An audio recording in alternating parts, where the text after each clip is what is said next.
We're dialing the Juneteenth flavor up to an 11 today, cooking with Alganesh Michael and getting a taste of Abyssinia right here on Across the Fence. Hello, Vermont, and happy Juneteenth. It has been such a joy to explore cooking traditions from the African diaspora this week. If you missed them, you definitely want to go back and check out our episodes with Andrew Popsconian and Jules Johnson Perkins on YouTube. They will feed your heart, mind, and soul. Today, I'm joined by another amazing Vermont chef, Alganesh Michael. Hello, chef. Hello. Alganesh is the chef owner of A Taste of Abyssinia in South Burlington and the last of the entrepreneurs we're meeting this week who are growing their businesses with support from the African Diaspora Foodways Institute at Clemens Family Farms in Charlotte. Alganesh, okay, take us away. We're in Abyssinia. Where is Abyssinia? Tell us about it. All right, so Abyssinia is an ancient region in the Horn of Africa and the northern part of the highlands of the modern day Ethiopia and Eritrea. So it's an old name of that region. So that's what the name Abyssinia came from. Okay, so we're on the Horn of Africa, Eritrea, Ethiopia, and what are we cooking today? All right, today we're going to make chicken. We're going to make it a little spicy, so we're going to make it with berbere, which berbere is the backbone spice for Ethiopians and Eritreans. This is the main thing that I know a little bit about Ethiopian cuisine. So this is a really important spice blend. What's in it?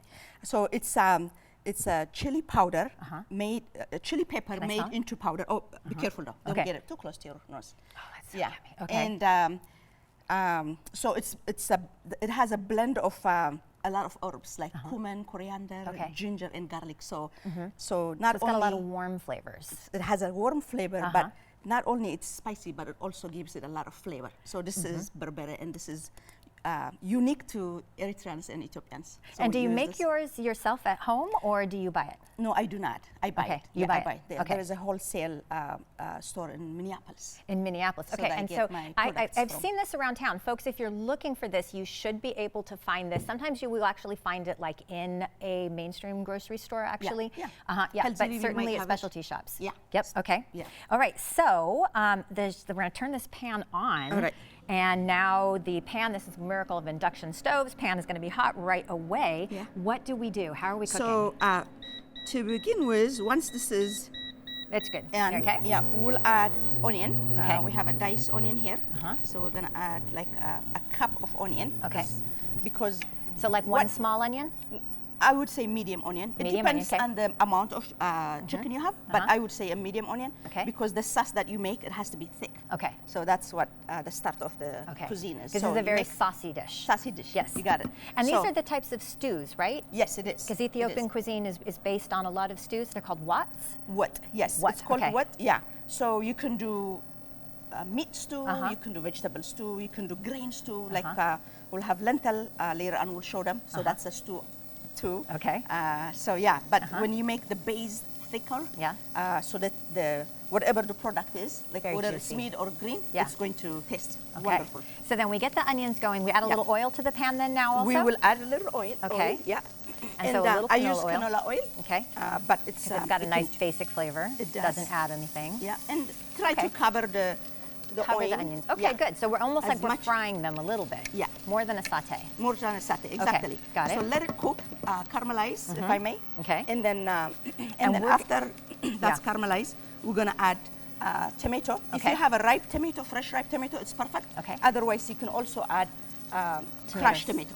In order to get that little bit more saucy. Exactly. Okay. So we would normally let these cook until they're very brown, caramelized, right? Get all those sugars out. But we're going to go ahead. Go ahead and let's just put the tomatoes in there. Okay. Let's do the not quite ripe tomato, but we'll add. Okay. Yeah. Okay. All right. Yeah. Here we go. And then what goes in next? So we cook this, let it get a little saucy. Let it get, and then the famous spice, which is berbere. Okay. And how much do you use? I would use a tablespoon because I have a pound of meat. Okay. Chicken. Okay. So I think I'm going to use.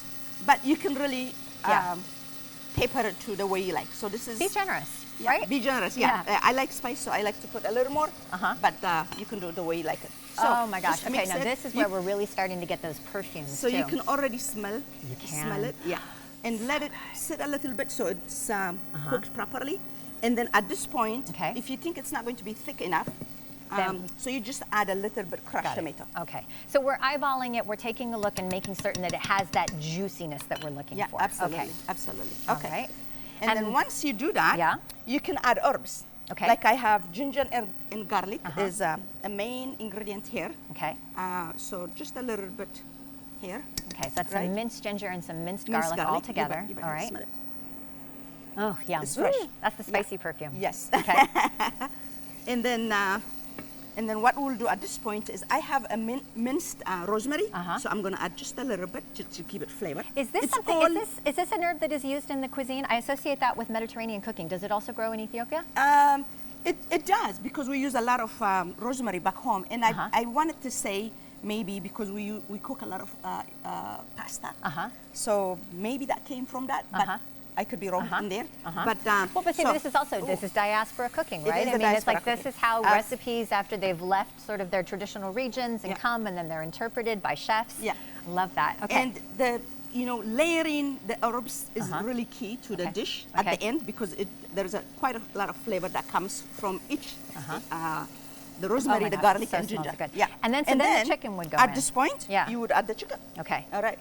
So chicken goes chicken in. You said it's about like, a pound. Cube, about a pound. Okay. So cut into small cubes. And we're using chicken thighs, I can tell. Yeah, chicken thighs. Those are the best. Yeah. Okay. And leave the fat a little bit, because that is also key.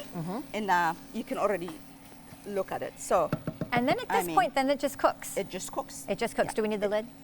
We're going to put the lid, but let it cook for about approximately 10 minutes. Okay. But you really have to check the readiness at the end. At the end of 10 minutes, you check the readiness, because you don't want to eat uncooked chicken. Well, miracle of television, I know we're not going to totally get this dish, so we're going to let this actually stay open too, because I want to get all those good smells. Yeah. But I want to, while this is going, talk to me about what a typical like Eritrean or Ethiopian meal is like, because I think you've got this beautiful platter right here. So maybe we can show them what we have here. So as you can see, this is how we like to present our food. And so what you have at the bottom is injera.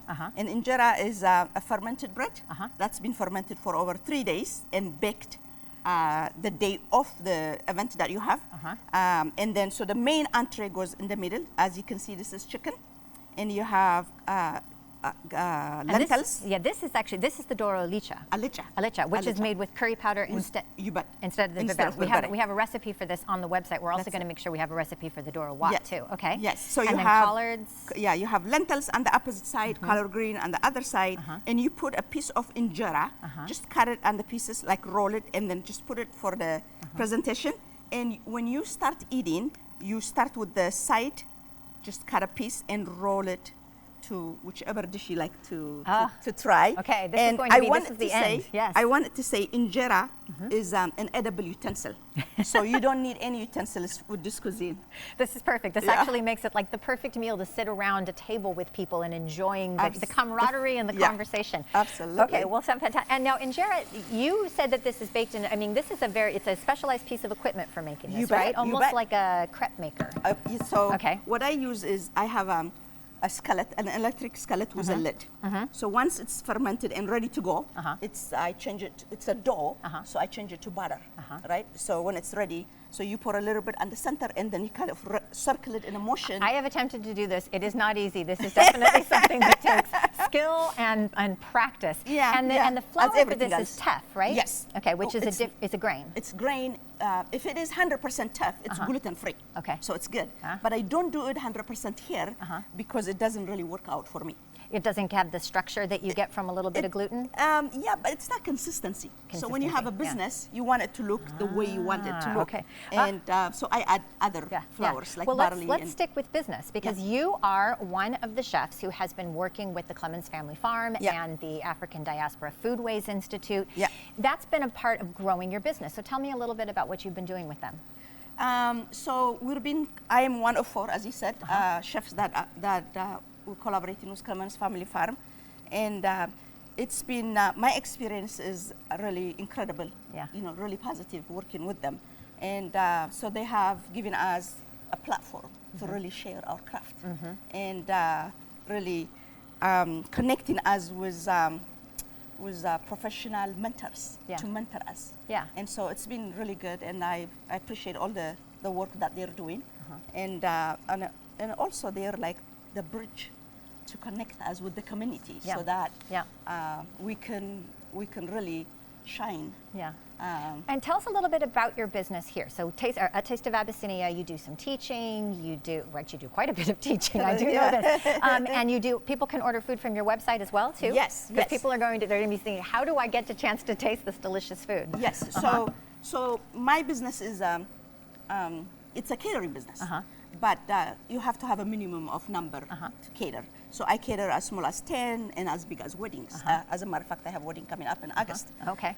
But for my customers, if they can't cater, I created this small takeout dinner that I do from the kitchen that I work, and we call it Friends and Family Takeout Dinner.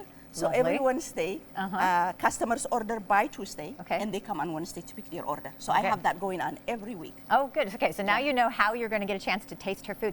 Tell me a little bit about, so Juneteenth. Juneteenth is a celebration of emancipation and freedom. Yeah. Eritrea, Ethiopia, what about struggles for freedom there? It's been a long struggle. We fought for 30 years to gain our independence from Ethiopia. We used to be part of Ethiopia. Yeah. And so, but I think Eritrea is the second youngest independent country in Africa, Sudan being the youngest, South Sudan being the youngest. And so it took a long time, but in 1991 is when Eritrea became an independent country. That's pretty amazing. So we just celebrated, this May 24 is our Independence Day. So we just celebrated our 35 years of independence. That's and incredible. I happen to be in Minneapolis, and there's a lot of community, Eritrean community in Minneapolis. Yes. So we celebrated with teaching what freedom means. That's wonderful. And, well, now we're going to need to taste what freedom means, because, and actually, let me just say, I know that we would finish this dish by adding some clarified butter. We're going to actually we're going to scoot along right past that, because I want to get a chance to taste this. Yeah. So this is, I peeled off a little piece, Has it take been a 10 bite. minutes?